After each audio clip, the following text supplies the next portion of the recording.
Look,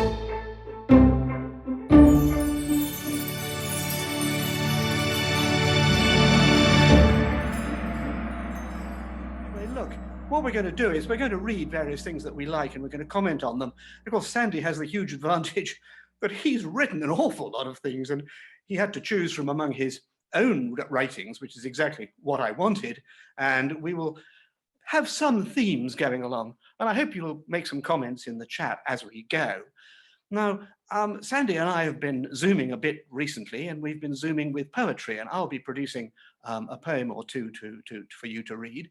But essentially, Sandy's a prose writer, although he's actually a well-published poet, and my career was mostly in dealing with prose. So we're going to start with a couple of, that's right, isn't it, Sandy? You're starting with a piece of prose. Yes, I will. And I don't know whether you want to say a word or two before you plunge in, but I think they've come here to listen to you, and it may even be you doubly in that it may be you reading yourself. Am I right about that? Well, I think I've come to listen to you, Lance. So not many people come to listen to you. Yes, I've chosen, as requested, things of my own. I apologize for reading my own writing, but I thought that we could start with a very short excerpt. I'm a great believer in shortness and excerpts. I remember once going to a book launch where the author read from his book for 45 minutes. And it really was extremely painful. It was rather like the audiences of the Emperor Nero, I believe, Nero, that you had to pretend to die in order to get out of his violin recitals. But so these are brief excerpts. And this first one is from a book of mine, Tiny Tales, that's it there. That's a book of very, very short stories. Many of them are just 2 pages long, and some of them indeed are graphically done by Ian McIntosh, the wonderful illustrator. And I think that with a short story, you can create a whole world in a very, very small space and very, very few words. And some short stories can be only a page, but can actually say quite a lot about humanity and quite a lot about place as well, just by even if they are very short. So this is a story, one of these new very short stories. It's just a couple of pages that I'll read, and they're in fact quite small pages.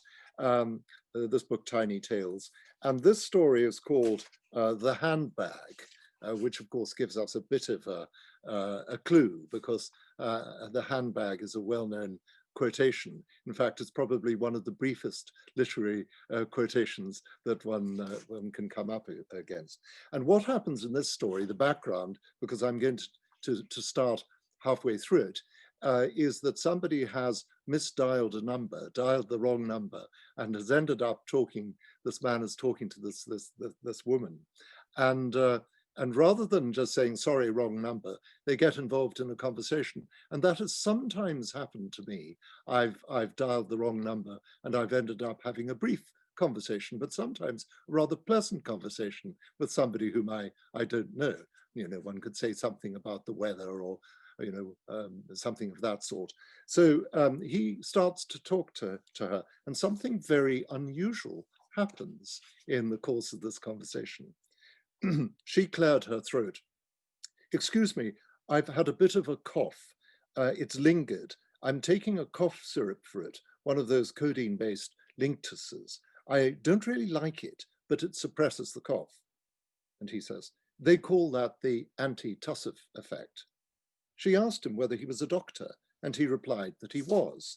I'm an orthopedic surgeon, nothing to do with coughs and colds. It's the carpentry end of medicine. But it must be very satisfying. Oh, it is, particularly when you have patients hobbling in with arthritic pain. And when they leave the hospital, they're pain-free. That's very satisfying indeed. Mind you, I'm not sure I would encourage my daughter to go into medicine. It's changed quite a lot, you know. We don't have the time to spend with people. She was interested in the daughter. How old is she, your daughter? 16. She'll be applying for university soon. To study what? Medicine, she says. Well, that's very nice. Do you have other children? No, she was adopted like me. There was silence. Then she said, it's good that people can talk about it now. In the past, they used to be so silent, but now, even when it's painful, you're encouraged to speak about it. I'm sure that helps. She paused again before continuing. At least I found it helped me. Are you adopted too? She hesitated before replying. There was a faint hum on the line, as if the call were traveling a great distance.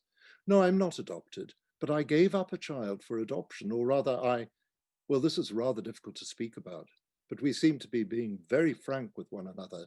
In my case, I mislaid my baby. He did not say anything. Then she continued, I left him in a handbag at a railway station. Totally by mistake, I hasten to say. Somebody picked up the bag and took him away. They must have brought him up as their own. A handbag? The words seemed to echo down the line, so that he heard, as through distant ether, the words, a handbag. Yes, I regret it so much. She waited for him to say something, but he did not. Are you still there? Yes, I am. Which station? Edinburgh Waverley. Silence returned. Then he said, you're not going to believe this, but just before she died, my mother, my surviving parent, confessed to me that she had found me at Waverley Station in a handbag. She said she didn't know what came over her, but she decided to keep me, and she did. She told me all that just 2 years ago. She gasped, my goodness, then you're my mother. So it would seem. He said, you know, this story has a rather familiar ring to it. I'm sure I've heard it before, somewhere or other. A play? Unlikely, she said. But look, we mustn't waste time, we must meet. They exchanged addresses. They did not live far from one another. They arranged to meet. Make sure you change your socks before you go out for our meeting, she said. Once the call was ended, he looked up at the ceiling. Could this be true? Was she really his mother? He thought of what she'd said about clean socks. That proves it, he decided. He was no longer an orphan. I have a mother, he said to himself. I have a real flesh and blood mother. He went over to the window and looked out over his garden, over the apple tree and the spreading cotoneaster. He felt strangely elated. Mother, I shall be kind to her, he said to himself. And then he said it out aloud. That's it. That's wonderful, Sandy.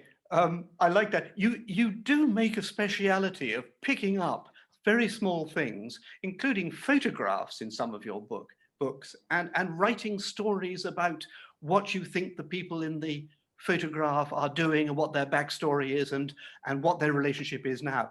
That's an extraordinary thing. I mean, it's as if you don't really need inspiration, you just need the minimal amount. Well, I love doing that, Lance, actually. There's a rather interesting background to that habit.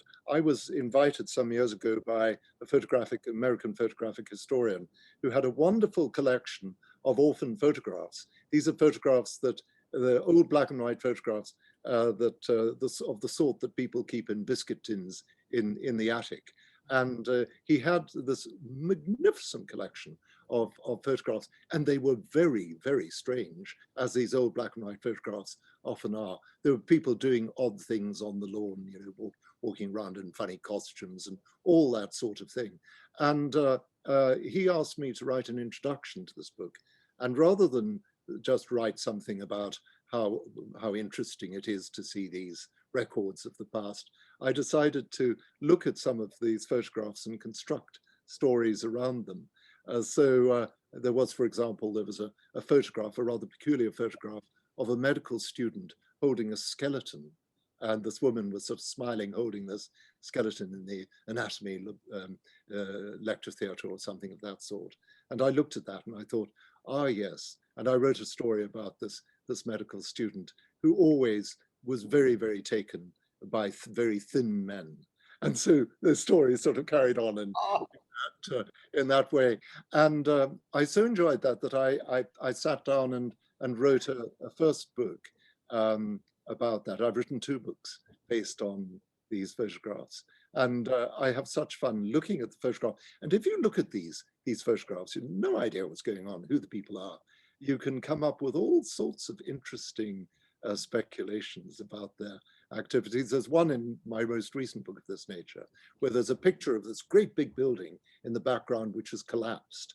And there's a man in a suit walking away from this in a very purposeful fashion. And that man in my story is an architect. And he's going home to have a word with his mother, mother's again, going home to have a word with his mother. And he says, "Mother, did you interfere with those drawings I left on the table last?" And she eventually confesses that she thought one of the walls was in the wrong place. And that actually, funny enough, that seems like a highly unlikely story, but that was based on a conversation I had with a civil engineer at a dinner party some years ago. This was a very distinguished civil engineer who had had a career in the Far East as a public engineer, building bridges and things like that. And he revealed that his wife interfered with his drawings and he left them around the house. with terrible results, I hope not. Except his bridges were standing, but it's a lovely idea. And so, yeah, as photographs can inspire stories, or a snippet of conversation can inspire a story. If you hear somebody say something, the other day I was on a bike ride in Edinburgh through Collington Dell, and as I rode past, there were these two ladies walking in the opposite direction. And I overheard just a little bit of their conversation, which was so intriguing. And one said to the other, "You know, the wonderful thing about Pete is he is always in a good mood." And that was it. And I felt I would have loved to have stopped and said, "Look, tell me more about Pete." You get inspiration everywhere. Obviously, the way your imagination works, I can't cap that. But one thing that you do, everybody who's watching this knows that your writing involves kindness. I mean, kindness and gratitude and good things are the staple of your writing, which is one of the reasons I'm sure it's so popular. And that makes me think, of course, this is festive. We're meant to be being festive. This is Christmas and Christmas coming up. And I kept thinking, there's something in my mind about the British Christmas, which doesn't quite work. And I worked out what it is. It is that we attribute quite a lot of what we think and feel about Christmas to Charles Dickens. And if you look at the pundits and you look at his biography and you look at the cultural historians, they'll tell you that that's because of the Christmas episode in Pickwick Papers, when Mr. Pickwick and all his pals go to Dingley Dell and they have a proper Christmas with snow and lots of port and fires and playing silly games and kissing under the mistletoe, or in the case of many of the ladies present trying to avoid being kissed under the mistletoe, and it's all very fun and it's all very Dickens. But what goes wrong is this, that my memory of the much more popular and much more serious Dickens, much better Dickens novel, the one which is now read far more often, which is Great Expectations, is that it actually opens, or almost opens, with a Christmas dinner. You probably remember that Pip, he looks at the graves of his parents. You know, he can't understand why his mother has married God, because there's his father's name, and then it says Georgiana, wife of the above, and he assumes that his mother's married God. Anyway, he then helps this. He steals some food from his sister. He's brought up by his sister. He steals some food from her larder and gives it to an escaped convict, and then goes back into the house and has to have Christmas dinner. This is the other Dickens Christmas. They sit down to have a meal. Some friends and Uncle Pumblechook and his Pip's ghastly sister. Pip is only about 7.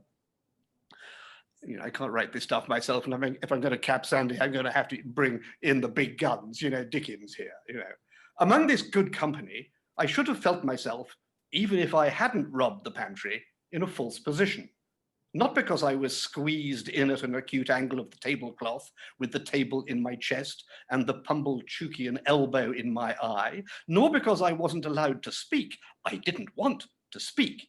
Nor because I was regaled with the scaly tips of the drumsticks of the fowls and with those obscure corners of pork of which the pig, when living, had had the least reason to be vain. No, I shouldn't have minded that if they would only have let me alone. But they wouldn't leave me alone. They seemed to think the opportunity lost, all these adults, you know, remember these Christmas dinner, opportunity lost if they failed to point the conversation at me every now and then and stick the point of it into me. I might have been an unfortunate little bull in a Spanish arena. I got so smartingly touched up by these moral goads. It began the moment we sat down to dinner. Mr. Wopsle, who's a theatrical kind of guy, said grace with a theatrical declamation, as it now appears to me something like a religious cross between the ghost in Hamlet and Richard III, and ended with the very proper aspiration that we might all be truly grateful, upon which my sister fixed me with her eye and said in a low reproachful tone, "Do you hear that? Be grateful." "Especially," said Mr. Pumblechook, "be grateful, boy, for them what brought you up by hand." His sister's always claiming she's brought him up by hand. Mrs. Hubble shook her head and, contemplating me with a mournful presentiment that I should come to no good, asked, "Why is it that the young are never grateful?" This moral mystery seemed too much for the company until Mr. Hubble tersely solved it by saying, "Naturally wicious." Everybody then murmured, "True," and looked at me in a particularly unpleasant and personal manner. They then go on a little bit, Dickens goes on a bit, and the people around the Christmas dinner table are discussing what they should discuss. They have difficulty. If they can't be being horrible to the child, what are they going to discuss? Mr. Pumblechook said, after a short interval of reflection, "Look at pork now. There's a subject. If you want a subject, look at pork." Now they're eating pork. "True, sir, many a moral for the young," Mr. Wopsle returned, and I knew he was going to lug me in before he said it. "Many a moral for the young might be deduced from that text." "You listen to this," said my sister in a severe parenthesis. Joe gave me some gravy. "Swine," pursued Mr. Wopsle in his deepest voice, pointing his fork at my blushes as if he were mentioning my Christian name, "swine were the companions of the prodigal. The gluttony of swine is put before us as an example to the young." I thought this pretty well in him, who'd been praising up the pork for being so plump and juicy. "What is detestable in a pig is even more detestable in a boy." "Or girl," suggested Mr. Hubble. "Or, of course, a girl, Mr. Hubble," assented Mr. Wopsle rather irritably, "there being no girl present." "Besides," said Mr. Pumblechook, turning sharp on me, "think what you've got to be grateful for. If you," he's speaking to a 7-year-old boy at Christmas dinner, "if you'd been born a squeaker," "He was, if ever a child was," said my sister most emphatically. Joe gave me more gravy. "Well, but I mean a 4-footed squeaker," said Mr. Pumblechook. "If you had been born such, would you now have been here? Not you." "Unless in that form," said Mr. Wopsle, nodding towards the dish. "But I don't mean in that form, sir," returned Mr. Pumblechook, who had an objection to being interrupted. "I mean enjoying himself with his elders and betters and improving himself with the conversation and rolling in the lap of luxury. Would he have been doing that? No, he wouldn't. What would have been your destination?" Turning on me again. "You would have been disposed of for so many shillings a pound, according to the market price of the article, and Dunstable, the butcher, would have come up to you as you lay in your straw, and he would have whipped you under his left arm, and with his right he would have tucked up his frock to get a penknife from out of his waistcoat pocket, and he would have shed your blood and had your life. No bringing up by hand then, not a bit of it." That is the Dickens idea of a child being given Christmas dinner. I mean, favourite uncle is demonstrating to him in graphic detail how he would have been murdered, slaughtered as a pig, if he'd been a pig. Yes, that's wonderful, Lance. That's marvelous. The thought that goes through one's mind whenever you read or hear Dickens, and that was so beautifully read, is how modern it sounds. Dickens hasn't dated. I feel the same about Stevenson when I read Stevenson. It sounds very contemporary. It doesn't require us to adjust the reception in a way. The prose is modern. It's very nice. Would that, I suppose, Dickens, another thought that gives rise to is the point at which we decided that childhood would be a protected state, protected stage in life. So it wasn't in Dickens' time, because they were still going up chimneys and having that sort of conversation at Christmas dinner. We think of we're so used to the notion of protected, innocent childhood, that we realize we don't realize how modern, how recent a creation it is. Absolutely. And I mean, of course, Dickens was simultaneously and partly responsible for the modern view because he has this terrifically sentimental view of little Joe in Bleak House or little Nell in the Old Curiosity Shop. And those children are such complete little darlings. And then, of course, the whole thing is taken another step forward by the most popular and successful financially play in the 19th or early 20th centuries in London and New York, Peter Pan. Yes, yes. To switch the matter to Scotland for a moment. But, you know, it's very interesting. I mean, good Christmas, bad Christmas, you get them both in Dickens. And, you know, I was talking to a psychiatric nurse the other day who said that in spite of the increase of mental health problems, which has been occasioned by this pandemic we're living through, she was aware that, in fact, the normal pre-Christmas and Christmas spike in mental health admissions of various kinds to medical treatment was not occurring this year. And when I said, well, that's contradictory, that's a bit strange, she said, well, you know, there's the problems over the pandemic, which are gradually increasing, but no spike. Why not? I said. And she said, well, she thought what it was that Christmas can be so stressful. I mean, Christmas is wonderful, but it can be so stressful that people are not having nervous breakdowns because they're not having to do Christmas, or possibly in some cases, see relatives they don't necessarily wish to see. Well, That was quite interesting. The figures would bear that out, in that I was reading that there's been a recent survey of the number of people who approve of the notion of banning Christmas this year, and it's a very substantial proportion of the population would like not to have Christmas this year. Some of them, I suspect, are motivated not entirely by public health considerations, but might be moved by considerations that you've just mentioned. Christmas can be terribly expensive, and really quite demanding, psychologically demanding time. I mean, I think there are many parents who actually are secretly terribly pleased that there haven't been any weddings for many, many months. Yes. The weddings have been very small, because small weddings are so much cheaper than large. I understand, ladies and gentlemen, that Sandy and I both have two daughters. Not slightly old-fashioned. The other thing is, of course, that one's daughters don't necessarily get married because it's much less fashionable. I mean, that's a huge saving. These are big social.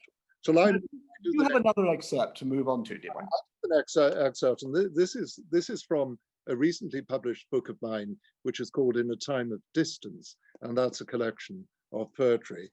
So I thought I would read a poem which is called Mustard Field, Rajasthan. A number of the poems in this collection are written in response to places that I've visited, and a number of them therefore reflect the travels that I've had over the last few years in India.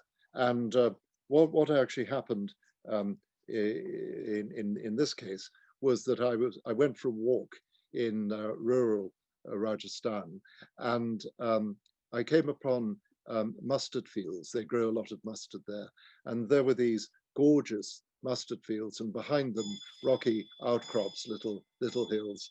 And in the middle of one of these mustard fields was a gorgeous tiny temple, which had just popped up out of the mustard field.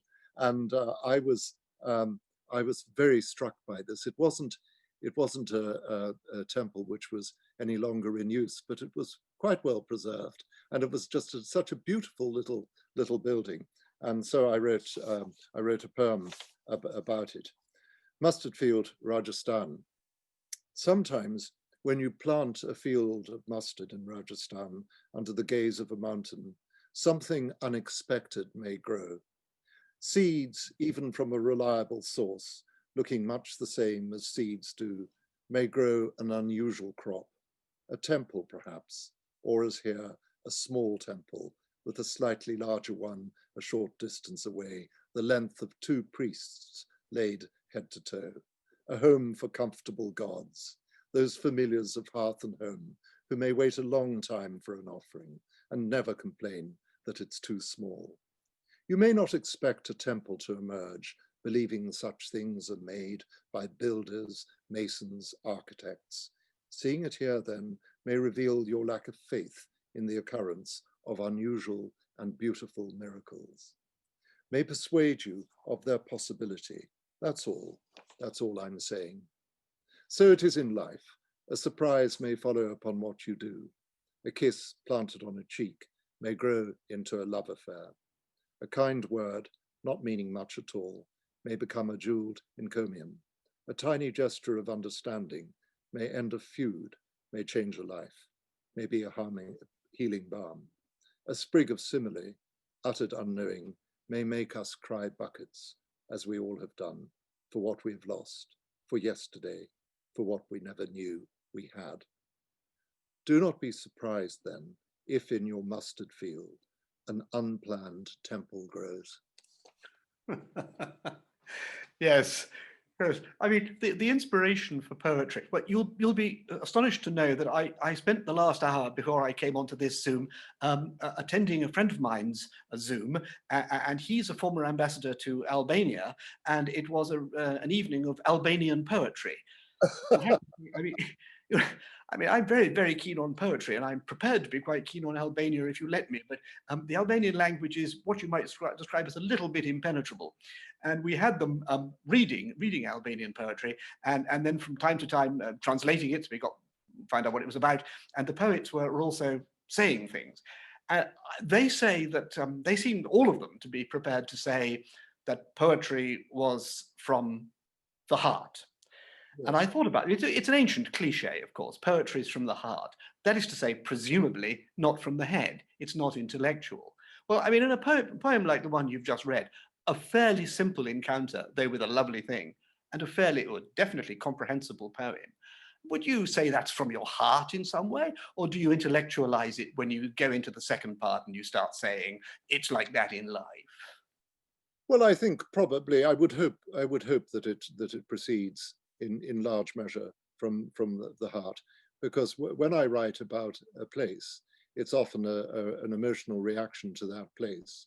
I'm struck by the place, and so I think in that particular case, obviously I was struck by the beauty of the scene. I was contemplating the mustard field and the beauty of the little, and I suppose I felt it was a little human touch in quite a harsh landscape that people should build a little temple right there. So it's a response to human striving, to human hopes. I think that's something which often inspires me, Lance, is when I see people wanting something and hoping for something. That says a lot about our human vulnerability. It can be quite poignant. In one of my Botswana books, the Mara Motsri #1 Native Detective Agency books, at the beginning, Mama Kutsi doesn't have very much, but she does have a little lace handkerchief. And that lace handkerchief plays a very major part in her life, because it stands for beauty, and the beauty that she would like to have in her life. And I'm always struck by that. I remember reading years ago a short story by Ruth Prawa-Jabvala, who was a very fine writer. Nobody really seems to talk about her these days, but I thought she was a beautiful writer. And she in one of her Indian short stories, she describes meeting a man who has lost one of the lens in his spectacles, and it's been replaced with cardboard. And it's just such a poignant image that there would be somebody who might not have the means to replace the lens with a glass one and cardboard. And it says a great deal about our human vulnerability, and just how I suppose how would one put it, how poignant life can seem. And the poignancy of poverty seems to me always very, very strong. Yeah, you've got to be very careful how you deal with it, because you can't ladle it on. But sometimes just something like that, having somebody with a bit of cardboard in a lens, makes a major statement about human need. and about, I suppose, the difficulties and sorrows of this life. Yes, of course. Well, your Hindu temple, which I imagine was quite colourful, or was it the mustard seed that was colourful, or it was sort of out of place and yet in place, a striking image? No, just an unexpected image. Mm. Quite a number of the poems are a response to unexpected sights, to signs. I like writing poems about odd signs. So there's a sign that I saw in Martinique, where in the public gardens on the island of Martinique, a sign, a warning in French, not to lean against a particular fence, which was on the edge of a drop of about 30 feet. And you certainly wouldn't want people leaning against that fence. That was incorrectly translated. They obviously wanted to say, do not lean against. And they translated it as, do not lean again. And that struck me. And I wrote a poem about do not lean again. You can lean on other people occasionally, maybe once or twice, but do not lean again. Lean again. And so these, and then another sign that actually led to a poem was I was going through, I was being driven in California between Los Angeles and Santa Barbara. And as I went, I'm going to read this very quickly. I've got to read this poem. If we've got time, just very quickly. It's not a long one. As I was being driven in the car, we went past a sign which said, College of Hypnotherapy, next right. Now, wonderful thing. And it's only in California that you would see a sign like that on the freeway. College of Hypnotherapy, next right. This winter sunshine, attenuated but still warm, is the democratic air through which the gliding limos and the working trucks move equally.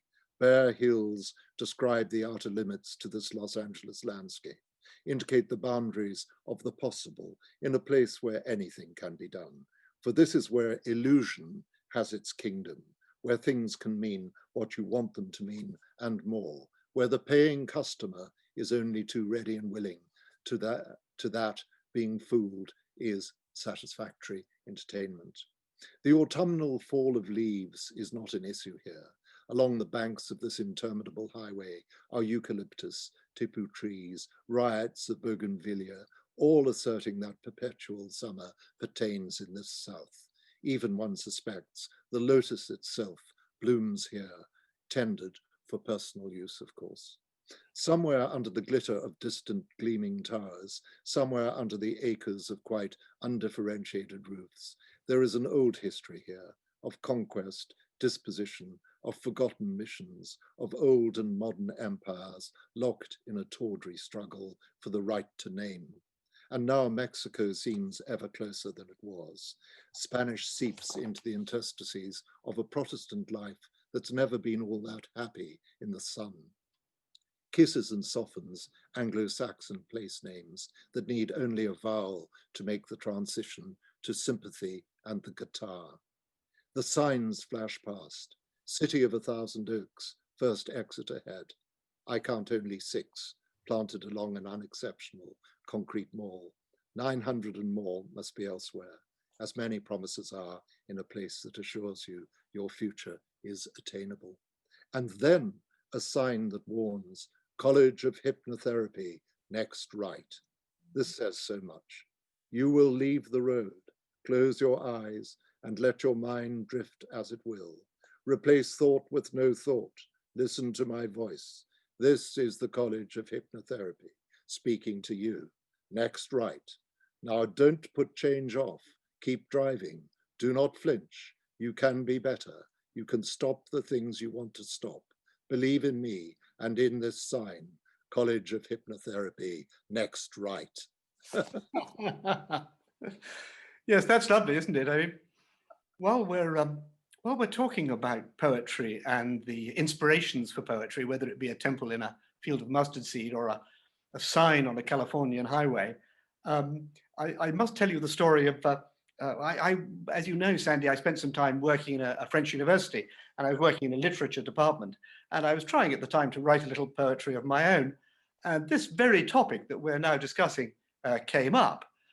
And I had previously been in Scotland, and I'd lived on the side of the River Forth. And one day, on the muddy banks of the Forth, I saw a kingfisher. And it's rather like one of those sort of very strange, sudden things. It's so brightly blue, you can't believe it. You think something's gone wrong with your eyes when you see a kingfisher. But there it was. And for a little while it was there. And then it disappeared, and the grayer Scottish landscape, the grayer sky, the browner water came back to normal. And I was trying to explain to this French colleague that he was talking about inspiration, that this had given me some inspiration to write a poem. And he said, oh yes, that's very interesting. And he said, so what was it you saw in the River Forth?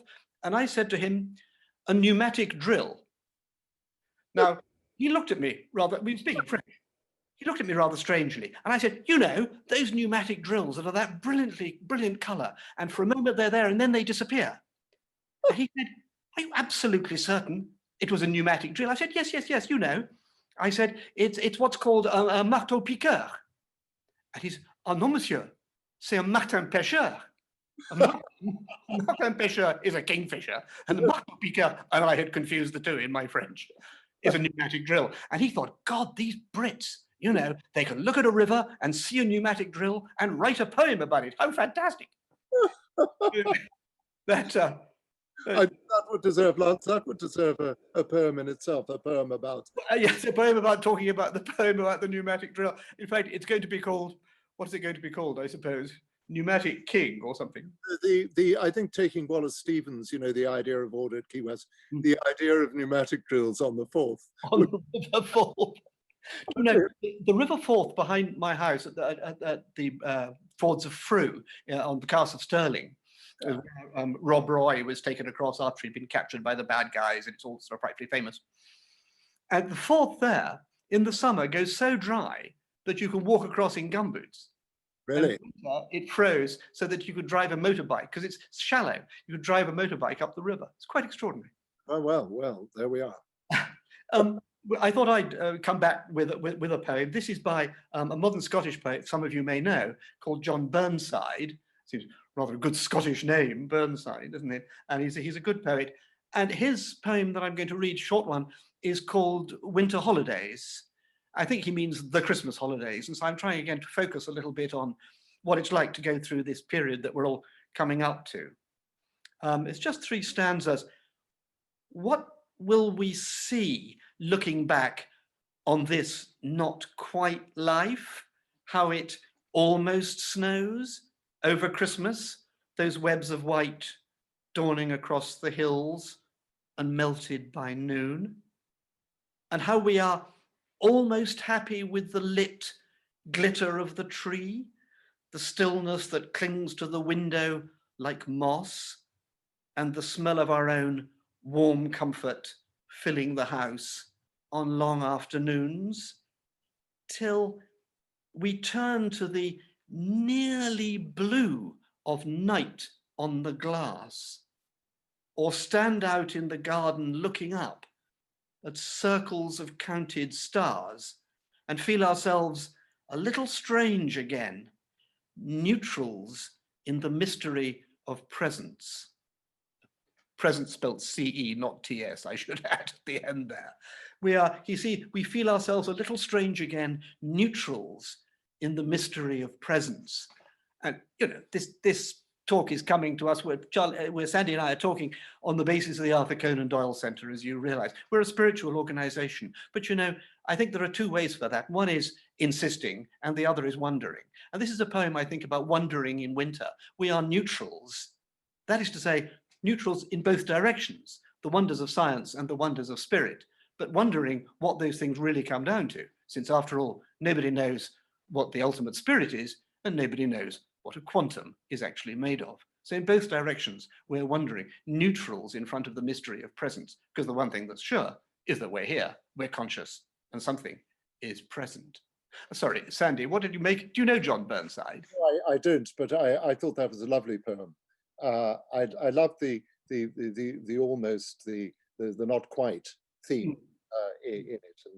And in a way, you could, even before we get to his final point in it, it makes one think about how many of the experiences that we're expected to have aren't really authentic. We're presented with models of authenticity that actually really are quite bogus. And I think particularly at Christmas time, there's an insistence on good cheer, on all these things, being cheerful and jolly and whatnot, which actually really is in many cases is insincere and skin deep.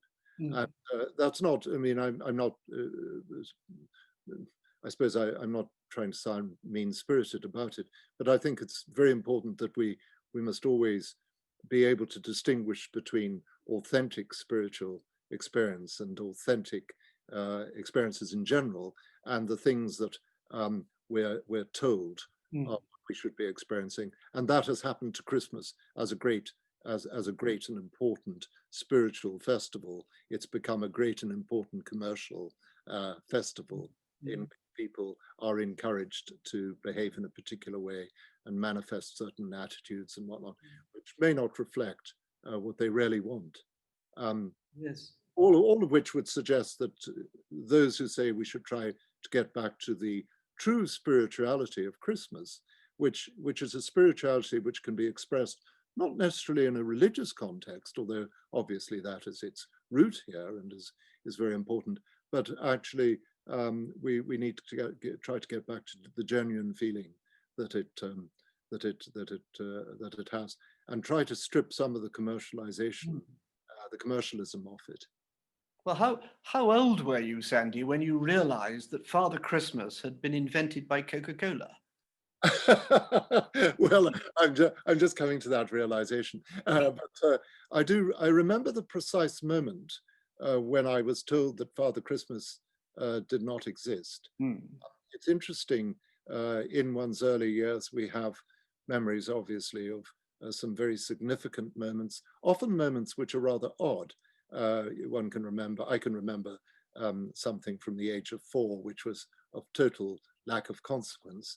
But I do remember being told by my father that I was beyond a belief in Father Christmas, and I was, I think, about 7, and we were out under the night sky, and I was looking up at the stars, and my father said, "You're too old now to believe in that, aren't you? You don't believe in it anymore."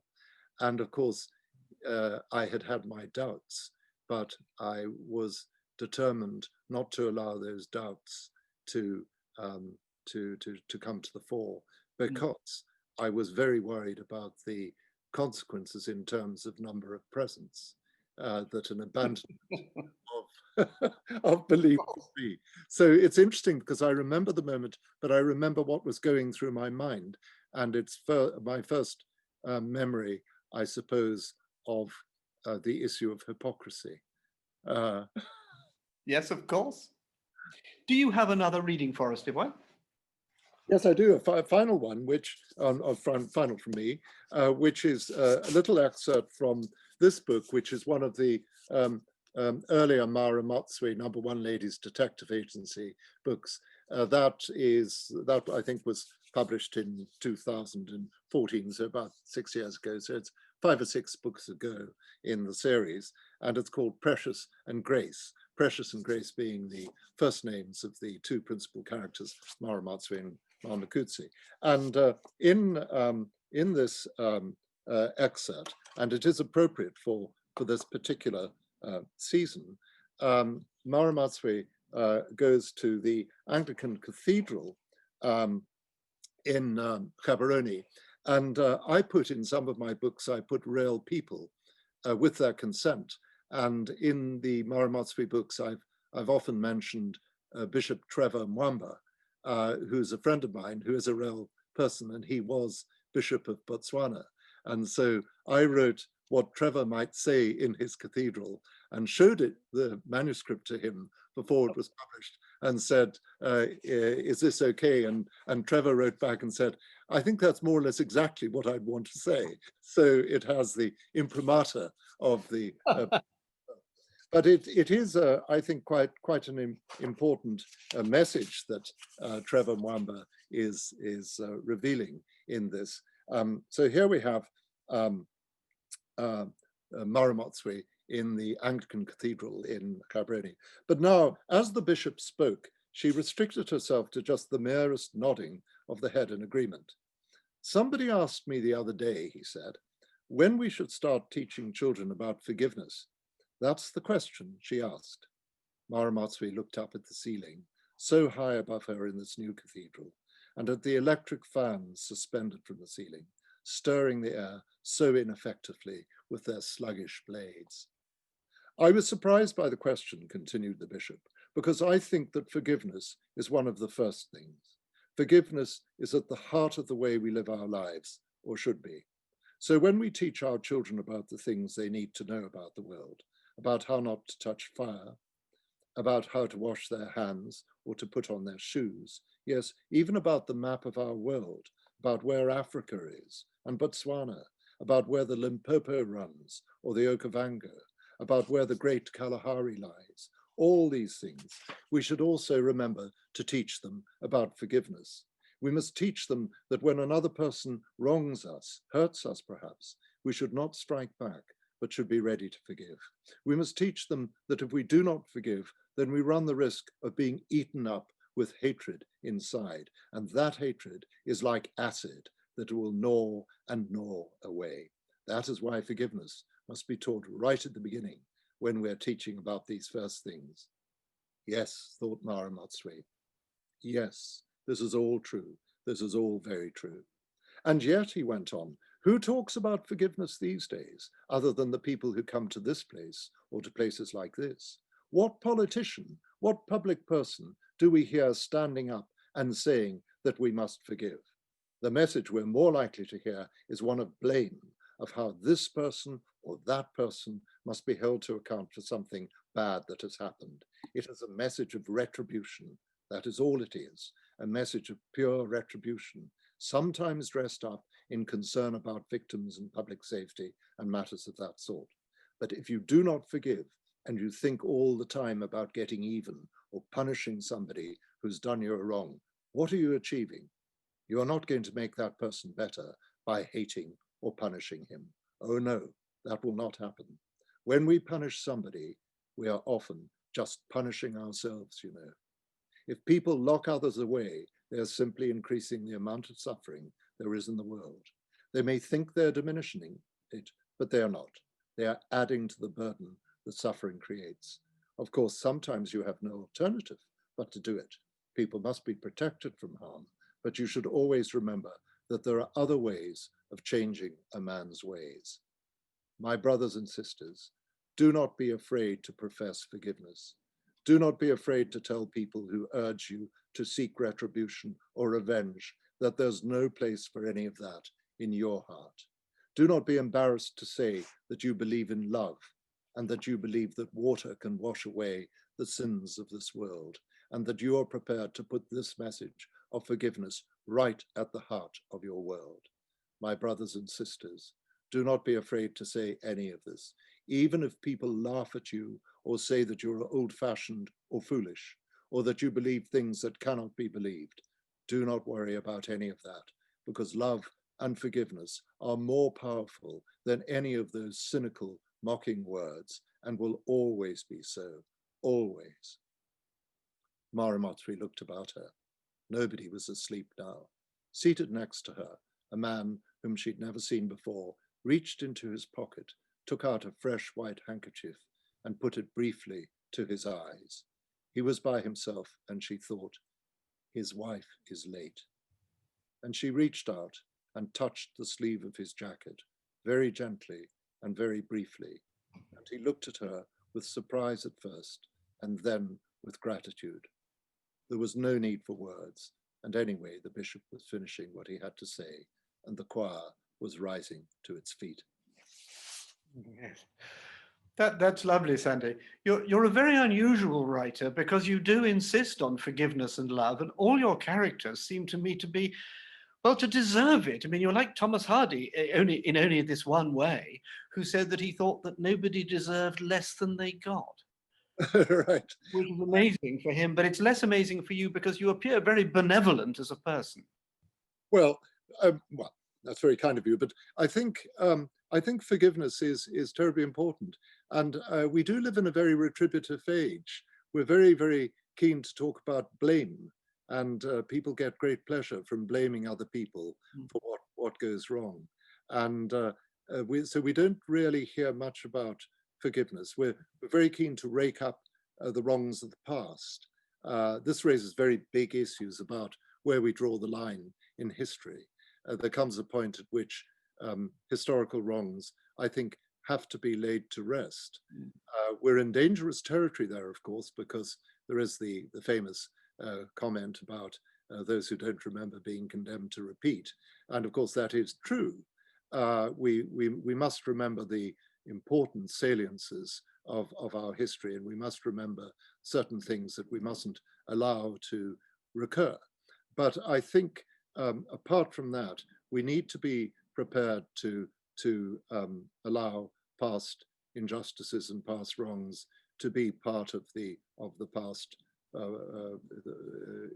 and separate from us. You know, not part of our modern relationship with the successors of the people who perpetrated the wrong. If you see what I mean. Otherwise, we're just going to life becomes an endless Sicilian blood feud, just constant remembering. I mean, there's so many examples of that. I think one of the most wonderful things of recent history was the progress made in Northern Ireland in dealing with the past, with the sorry history of distrust and hurt in those two communities. And it did seem to me that they rose above it, and they have. They've done extraordinarily well in those circumstances. People have made a deliberate attempt to try to forget the past, or if not to forget it, at least not to constantly mention it. So it's an issue. It's an issue for people's politics as well. How far do you take the injustices of the past into account in deciding your relationship with others? Yeah, yes, of course. I wonder, on the moral level, there's absolutely no doubt, and that's fabulous. Thank you. But I wonder, most of us, if we think of writing a novel, we think of imitating other novels we've read, and we reach, and they do it on television in series, where you reach most easily for violence, for some terrifically negative thing, even if there's an optimistic hero who can defeat the violence at the end. You know, it's kind of easier to make drama and exciting stuff where there's some pretty horrible baddies whom you can get back at. You have eschewed that easy track. That must have been quite difficult.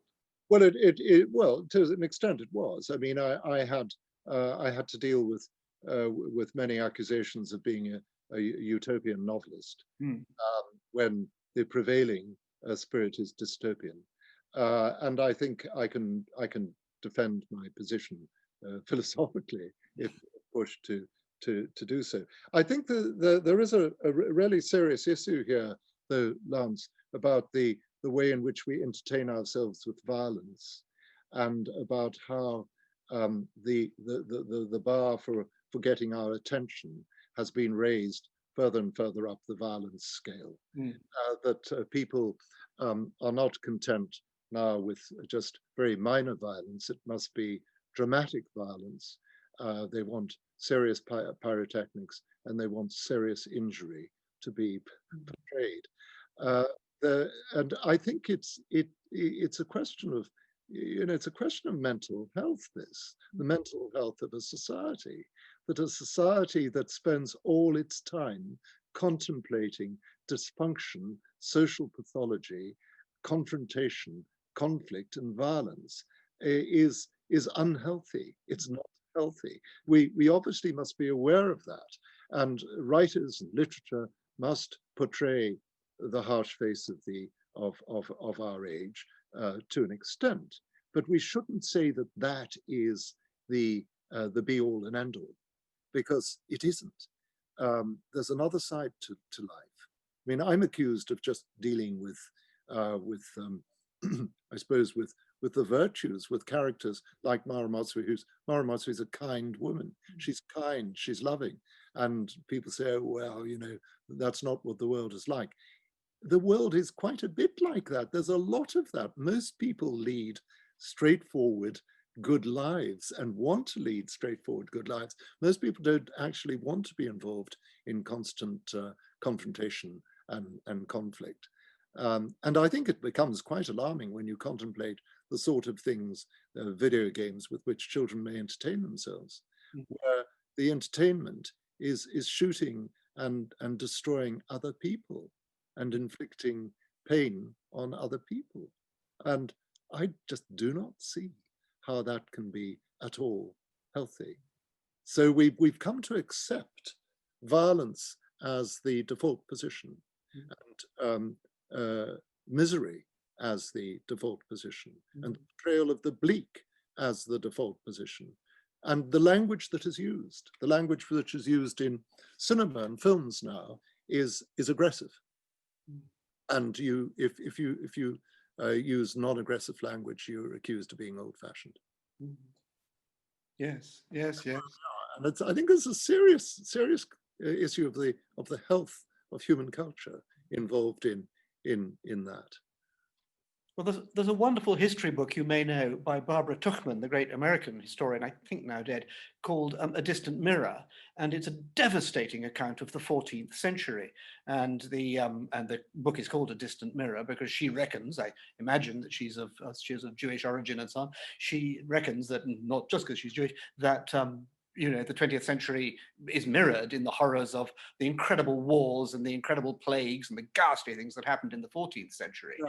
But there, I think we could make your point with some historical perspective, because let's accept that the 14th century was as bad as the 20th century. Let's accept that. I mean, mutatis mutandis, it is. But the discourse, the 14th century was the great age in English, at any rate, of mystical poetry.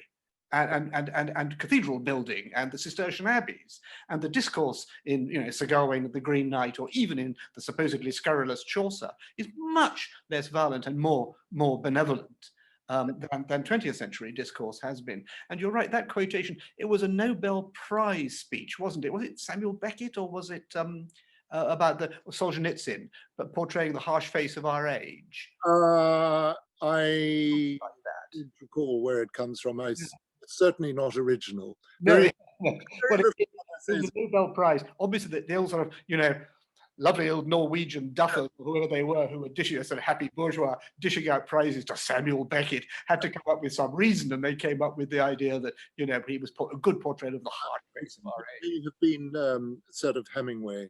Oh yeah, yeah. It's a lot of other 20th century writers. Hemingway-esque context, yeah. Yes.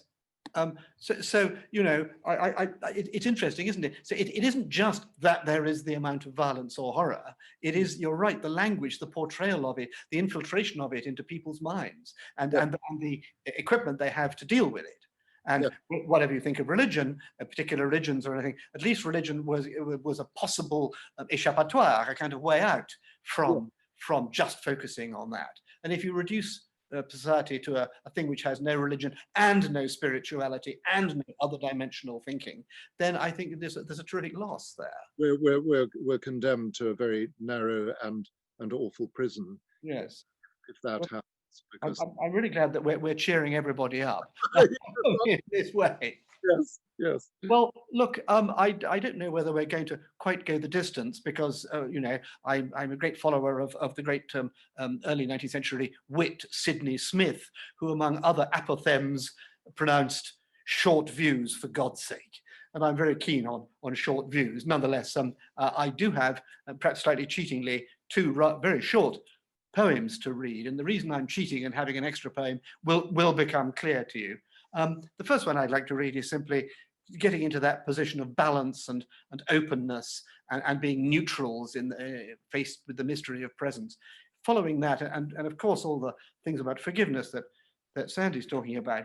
I'm just going to read a very well-known poem called The Oxen by Thomas Hardy, the supposed atheist, actually an agnostic, and he called himself a meliorist, and he went to church every Sunday and he read the Bible every day. He didn't believe in God. That seems to me to be a bit of a fair deal. And it's, of course, it's a Christmas poem, and I'm sure many of you know it. Christmas Eve and 12 of the clock. Now they're all on their knees, an elder said, as we sat in a flock by the embers in hearthside ease.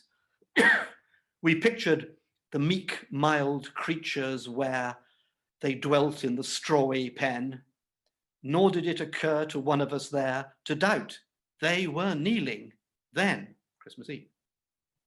So fair a fancy few would weave in these years, yet I feel if someone said on Christmas Eve, come, see the oxen kneel in the lonely barton by yonder coombe our childhood used to know, I should go with him in the gloom, hoping it might be so. Seems to me a very good poem, catching something of the catch in the throat that we get when sometimes we think about our Christmases of our childhood. Besides that, I have what I thought might be a little surprise for Sandy, but of course that's completely absurd, since I'm going to read him something he wrote. It also comes from the volume he has, a volume he gave me a copy of, In Time of Distance, In a Time of Distance, a volume of poetry, just recently out, because of course we are all, as this evening's Zoom exemplifies, in a time of distance. And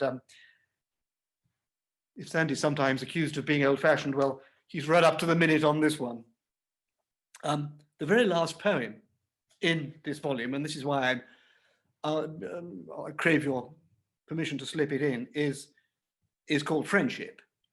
And I'm not going to read it all, but I'll summarize the beginning. And Sandy, at the beginning of the poem, asks what really it's like looking back, reflecting, as he suspects we all do, on what he hasn't done, and how he missed out on things, as we all did, and there are all the things that we didn't do, and then reflecting on the rather surprising things that we did do. I mean, I don't think this rather straight professor of medical law at Edinburgh University expected to become one of the best-selling novelists in the world when he set out for his lectures on a frosty morning in Edinburgh 30 years ago.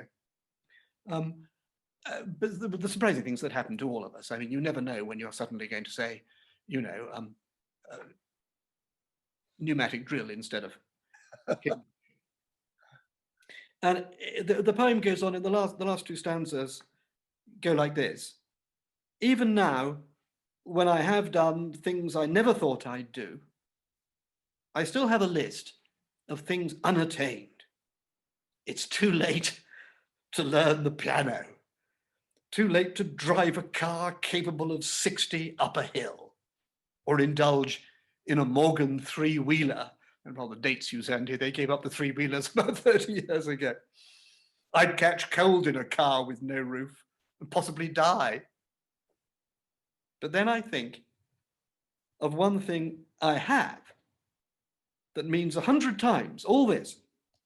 I think of my friends and marvel at the good fortune I have in them. For I have friends few, it seems, might ever find, and the gold of their nature lines my safe. I think that's the most extraordinarily beautiful ending to that poem. The gold of your friend's friendship is what you have in the safe place that you keep your jewels in, called a safe. Yes, yes. I hope that's all right, Sandy, and I hope you know what I mean. Thank you so much, and you read it so beautifully. Thank you. Well, ladies and gentlemen, that was about as far as I thought we would go. I'm just going to say good night and thank you very much for coming. Thank you, Anne, for coming. Thank you very much, Sandy. That was absolutely terrific. I'll see you again very soon. And well done, everybody. Thank you. And have a wonderful Christmas. Have a good time. Stay safe. Don't get coronavirus. And we'll see you in the new year when we reopen, I think, in about the 12th of January. And you'll all be most welcome, I think, still on Zoom. Thank you very much.